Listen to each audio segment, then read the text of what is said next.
As a parent मुझे लगता था कि बेबी कैसे पलटेगा, कैसे चलेगा, यू नो क्रॉल करने के लिए मुझे क्या करना रहेगा।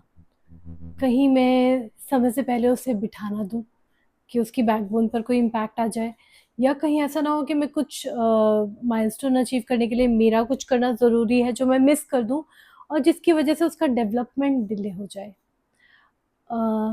बट ट्रूथ इज़ कि ये सब करने के लिए जो चाहिए वो नेचर ने ऑलरेडी उसके अंदर एम्बेड किया हुआ है। Again I am saying the very same thing I से एवरी टाइम कि आपको कुछ नहीं करना है, बच्चा अपने समय से ये सब करने वाला है, तो आप निश्चिंत हो जाइए। आपको सिर्फ एनवायरनमेंट क्रिएट करना है। जैसे कि पलटने के लिए आप थोड़ा थोड़ा टमी टाइम देने लग जाओ स्टार्टिंग से, और फिर उसको धीरे धीरे बढ़ाने लग जाओ, तो आप देखोगे बच्चा खुद ही हाथ पैर फैलाएगा, फेंकेगा और पलटना स्टार्ट कर देगा। फिर अपने टाइम से वो क्रॉलिंग करेगा, अपने टाइम से बैठने लगेगा, अपने टाइम से वो भागने लगेगा, चलने लगेगा। और इस सारे चीज़ में क्या है, आपको सिर्फ उसको एनवायरनमेंट प्रोवाइड करना है। एनवायरनमेंट कैसे, कि कई बार ये होता है कि उसका क्रॉलिंग फेज़ है, उसका वॉकिंग फेज़ है, और घर में बहुत लोग हैं और वो बेबी को गोद में ही लेकर घूम रहे हैं। तो इससे क्या होगा, अभी बच्चे को क्या करना चाहिए, जो उसने नया फेज़ उसका स्टार्ट हुआ है, बच्चे की टेंडेंसी रहेगी उसको बहुत ज़्यादा प्रैक्टिस करने की। पर अगर आप उसको वो अपॉर्चुनिटी ही प्रोवाइड नहीं करोगे, अगर वो गोद में ही है, तो फिर ऑब्वियसली वो क्रॉलिंग नहीं करेगा, वो रनिंग उतना नहीं करेगा जो उसको करना चाहिए, राइट। तो आपको इस चीज़ का ध्यान रखना है। सेकेंडली, आपके घर में आप थोड़ा बेबी प्रूफिंग करें, जिससे कि बच्चा फ्रीली क्रॉल कर सके, पूरा स्पेस यूज़ कर सके, वॉक कर सके, भाग सके। तो उसके लिए आपको अच्छे से ध्यान रखना है कि ऐसे कुछ नुकीले कॉर्नर्स ना हो जिसपे बेबी जो है, बेबी के चोट लग जाए, उसका आप ध्यान रखिए। ऐसे ही जब हाथ के मूवमेंट स्टार्ट होने लगते हैं, तो बेबी हर चीज़ को पकड़ना चाहता है, छूकर देखना चाहता है, एक्सप्लोर करना चाहता है। और ऐसे में अगर आप उसको ऐसी चीज़ें, वस्तुएं नहीं देंगे जिसको, ऐसे ऑब्जेक्ट्स या टॉयज़ जिनसे बेबी अपनी इस डेवलपमेंट को एक्सप्लोर कर पाए, तो आप देखेंगे कि उसका ये फेज़ जो है निकल जाएगा, और कंप्लीटली अच्छे से आप उस फेज़ के डेवलपमेंट में कंट्रीब्यूट नहीं कर पाएंगे।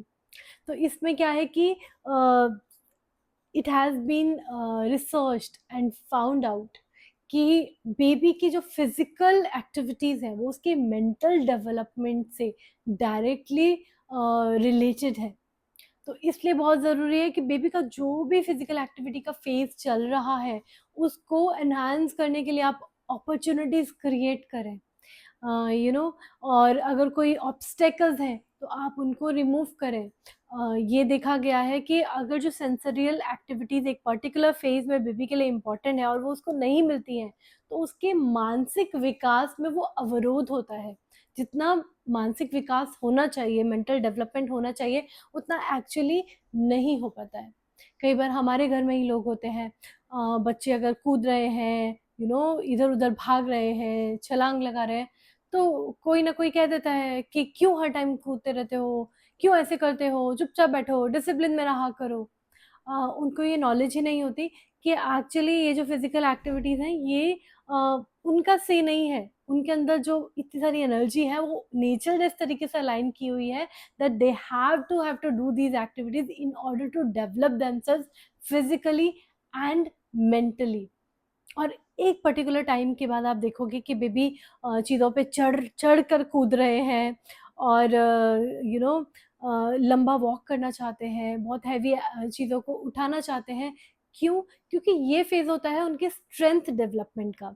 क्रॉलिंग, वॉकिंग, रनिंग, इसमें उन्होंने कुछ मसल्स के ऊपर एक्सरसाइज़ेस करना स्टार्ट कर दिया है, यू नो लेकिन जब वो ये सब एक्टिविटीज़ स्टार्ट करते हैं, तो next phase is strength development, जिस पर बेबी, और इनफैक्ट नॉट बेबी, नेचर काम कर रहा है। तो आपको जस्ट इंश्योर करना है कि बेबी जो एक्टिविटीज़ करना चाहता है उसके लिए आप कंड्यूसिव एनवायरनमेंट दे पाएँ। बेबी को बहुत ज़्यादा आप टोके नहीं, और इंश्योर करें कि बेबी को ऑफ कोर्स चोट ना लगे, ऐसा तो पॉसिबल नहीं है, बट हाँ, इम्पैक्ट मिनिमल हो, इस तरीके का एनवायरनमेंट आप प्रोवाइड करें। और एक हमारी टेंडेंसी होती है, मेरा प्यारा बच्चा इतना दूर कैसे चलेगा, मैं इसको गोद में उठा लेता हूँ, या इतनी भारी चीज़ क्यों उठा रहे हो बेटा, मैं उठा लेता हूँ। तो actually this will hinder the mental and physical development of baby. जब नेचर खुद आपके बेबी को इंडिपेंडेंट बनाना चाहती है, in first year only the baby has started walking. Why? Because nature is asking for it कि भैया this is time for you to become independent. Then why do you want your baby to be dependent? So unless your baby asks for it, do not provide unnecessary support. So yeah, just keep learning, keep evolving.